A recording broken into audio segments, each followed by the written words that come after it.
السلام علیکم ورحمۃ اللہ وبرکاتہ۔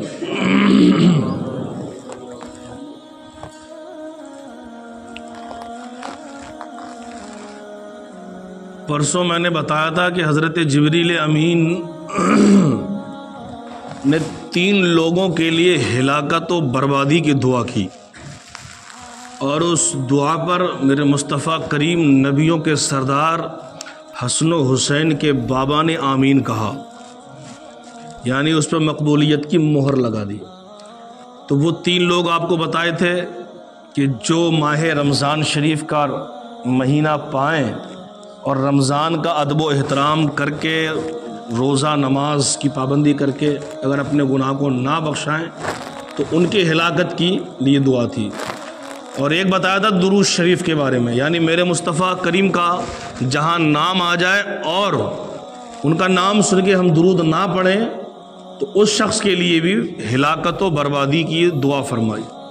اب میں نے آپ کو بتایا کہ میں درود شریف کے تعلق سے آپ کو بتاؤں کہ ایک عورت حضرت امام حسن بصری، یہ بڑے پائے کے بزرگ گزرے ہیں، حضرت امام حسن بصری رضی اللہ تعالیٰ عنہ کی بارگاہ میں ایک عورت آئی، خاتون آئی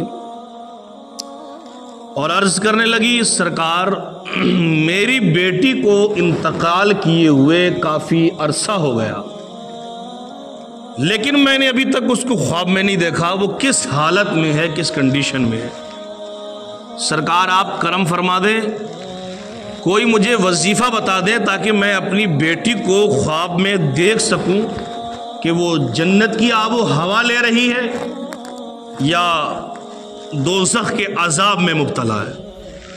تو حضرت امام حسن بصری رضی اللہ تعالیٰ عنہ نے فرمایا کہ تو گھر جا، اور جانے کے بعد میں جب عشاء کی نماز پڑھ لے تو عشاء کی نماز کے بعد 4 رکعت نماز نفل ادا کرنا۔ کتنی؟ 4 رکعت نماز نفل ادا کرنا۔ اور آپ نے طریقہ بتا دیا کہ تو نے الحمد سورہ فاتحہ پڑھنی ہے، اس کے بعد سورہ تکاثر پڑھنی ہے، الہاکم التکاثر حتی زرتم المقابر، ہے نا، آپ نے یہ طریقہ بتا دیا۔ اس کے بعد میں آپ نے فرمایا کہ 4 رکعت نفل نماز پڑھنے کے بعد میں تو درود شریف پڑھتے پڑھتے پڑھتے پڑھتے سو جانا، یعنی جب تک تیری آنکھ نہ لگے درود شریف پڑھتے رہنا۔ بے شمار، اب اس نے ایسا ہی کیا، نفل پڑھ لیے، اب بے شمار درود شریف پڑھنا شروع کر دیا جو بھی اس کو یاد تھا۔ آخر کار درود شریف پڑھتے پڑھتے اس عورت کی آنکھ لگ گئی۔ یارو جب اس عورت کی آنکھ لگی تو اس نے خواب میں دیکھا کہ اس کی بیٹی دوزخ کی آگ میں جل رہی تھی۔ اللہ اکبر!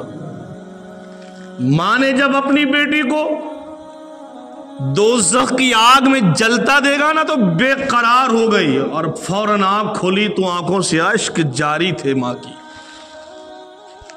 اب ماں پریشان تھی کہ اگر یہاں دنیا میں ہوتی تو میں اس کی ہیلپ کر دیتی، لیکن یارو وہ منزل ایسی ہے وہاں کوئی رشتہ کام نہیں آتا، سب کچھ رکھا رہ جاتا، وہاں تو اللہ اس کے رسول کی ایک محبت کام آتی ہے۔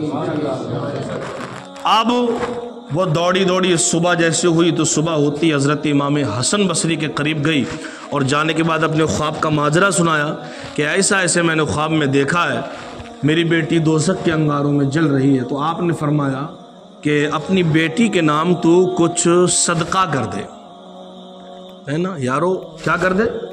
صدقہ۔ صدقے سے مراد یعنی کچھ پیسہ چاہے غریب کو دے دے، مسکین کو دے دے، یتیم کو دے دے، یہ اللہ اس کے رسول کے کاموں میں خرچ کر دے، صدقہ کر دے۔ اس عورت نے کیا کیا، اب گھر آ گئی، اور گھر آنے کے بعد میں جو بھی حیثیت کے مطابق اس نے کچھ صدقہ کر دیا۔ یہاں سے یہ بھی پتہ چلا یارو اپنے مرنے والوں کے نام ہمیں کچھ پیسہ کچھ رقم خرچ کرنی چاہیے۔ کوئی غریب ہے تو مرنے والوں کے نام اس کو دے دو، مسجد ہے، مدرسہ ہے، اپنے مرنے والوں کے نام کچھ رقم ان کو دے دو، اس کا ثواب مرنے والوں کی روح کو پہنچتا ہے۔ اب وہ عورت نے صدقہ کر دیا، چلی گئی۔ اب ایک دن کیا ہوا دیکھو، حضرت امام حسن بصری رضی اللہ تعالیٰ عنہ اپنے بستر پر لیٹے، اور جیسے آپ بستر پر لیٹتے ہیں تو حضرت امام حسن بصری کی آنکھ لگ گئی۔ اب جب حضرت امام حسن بصری کی آنکھ لگی یارو تو آپ نے دیکھا کہ جنت کا باغ ہے، سبحان اللہ، جنت کی ٹھنڈی ٹھنڈی آب و ہوا ہے، ایک حسین و جمیل لڑکی جس کے بدن پر جنتی لباس، جس کے سر پر جنتی تاج رکھا ہوا ہے، وہ دوڑی دوڑی حضرت امام حسن بصری کے پاس آئی اور کہنے لگی آپ مجھے جانتے ہو؟ تو حضرت امام حسن بصری فرماتے نہیں میں تو نہیں جانتا۔ کہا میں وہی بیٹی ہوں اس عورت کی جو آپ کے پاس آئی تھی اور کہتی تھی کہ میری بیٹی دوزخ کی آگ میں جل رہی ہے۔ کہا اس کی بیٹی کا تو معاملہ الگ تھا، دوزخ کی آگ میں تھی، تو جنت کے باغ میں کیسے آ گئی؟ اب سنو یارو، وہ کیسے آ گئی نا، ہمیں وقت نہیں ہوتا، موبائل میں گھنٹوں لگائیں گے وقت ملے گا، ایک دوسرے کے کریں گے نا پرانی یہ بونے باتیں کریں گے وقت ملے گا، سارا وقت ملے گا ہمارے پاس، کوئی شادی بیاہ پارٹی کی بات سب وقت مل جائے گا، لیکن ہمیں وقت نہیں ملتا تو درود مصطفیٰ پڑھنے کا وقت نہیں ملتا، اگر ہمیں وقت نہیں ملتا تو اللہ کی حمد کرنے کا وقت نہیں ملتا۔ لوگ کہتے ہیں نا کہ ہم میں وقت کہاں ہوتا ہے، یارو پکانے کا وقت ہے، کھانے کا وقت ہے، کمانے کا وقت ہے، چلنے کا وقت ہے، شادی بھی آ گئی تو وقت ہی وقت ہے، لیکن جب وقت آیا درود مصطفیٰ پڑھنے کا تو وقت نہیں ملتا۔ لیکن یارو نا جو درود مصطفیٰ کی فکر کرتے ہیں، پڑھتے دیکھو اس کا اللہ کا انعام کیسا ہوتا ہے ان کے اوپر۔ کہا تیرا تو معاملہ الگ، تو دوزخ کی آگ میں تھی، جنت کے باغ میں کیسے آ گئی؟ تو لڑکی نے کیا کہا، با حضرت امام حسن بصری سنو، ایک دن جس قبرستان میں دفن ہوں نا دفن،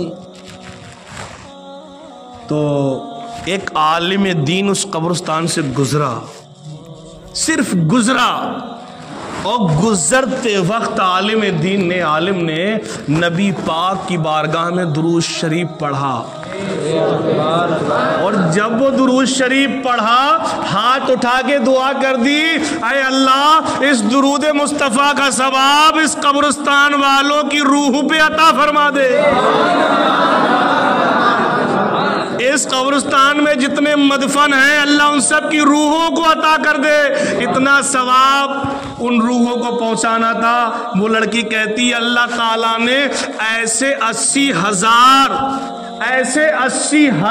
دوزخی جن کے اوپر دوزخ کی آگ واجب ہو چکی تھی، واجب، اللہ نے ایک درود پڑھنے کی برکت سے ایسے 80,000 کو دوزخ سے نکال کر جنت میں داخل فرما دیا۔